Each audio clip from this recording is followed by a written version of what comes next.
Anybody who believes anything other than this is all my responsibility, that I can change and get a different result. If you believe anything other than that, you're never going to reach your full potential.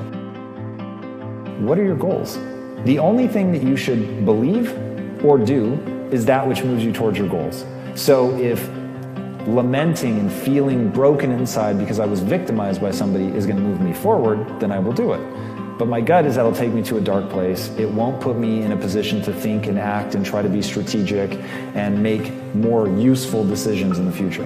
Rather than the problem is overwhelming, this problem is solvable. If people always start with that, this problem is solvable. Now we may disagree about how to solve the problem, but we're at least in the right frame of mind. There's not the hopelessness. There's not the, this is forever, we're stuck. It's, what can I do? How do I improve? How do I get myself out of this? People have been given sort of a general sense of how to think culturally that I don't think moves people towards their individual goals. And I just know that fulfillment requires you to do something hard.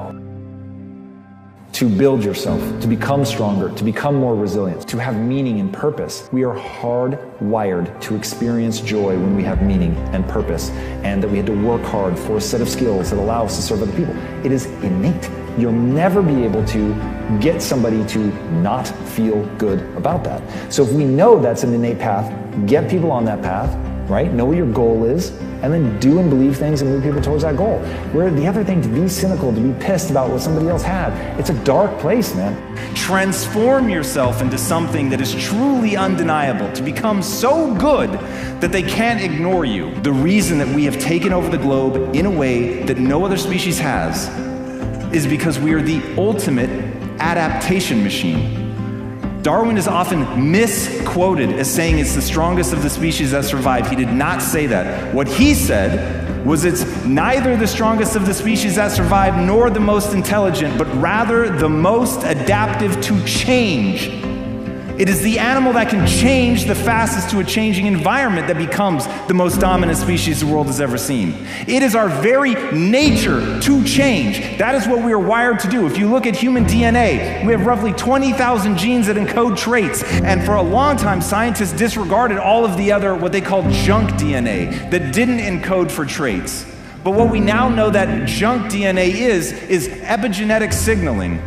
It is the thing that makes us extraordinary. It's the thing that says, in this environment, respond like this.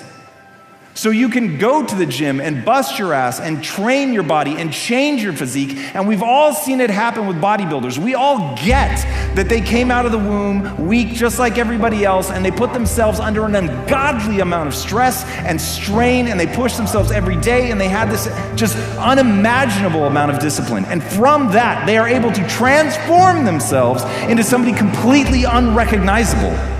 It is amazing. And because it happens on the outside, we all get it, we all believe in it. We look at athletes and we understand that they work their way there.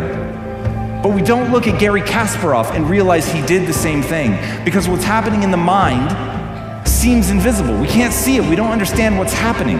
What you build your self-esteem around matters.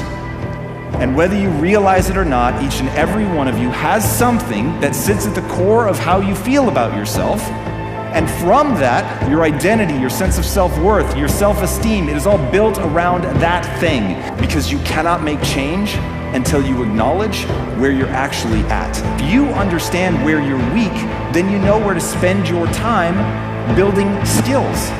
To me, the gap between where you are now and where you want to go is a gap of skill set. As Nassim Taleb says, things that are robust, that are strong, that are tough, that can take just a lot of abuse before they break, they are still ultimately defined by their breaking point. Something that is anti-fragile, on the other hand, is something that the more you attack it, the more it is pounded on, the stronger it gets.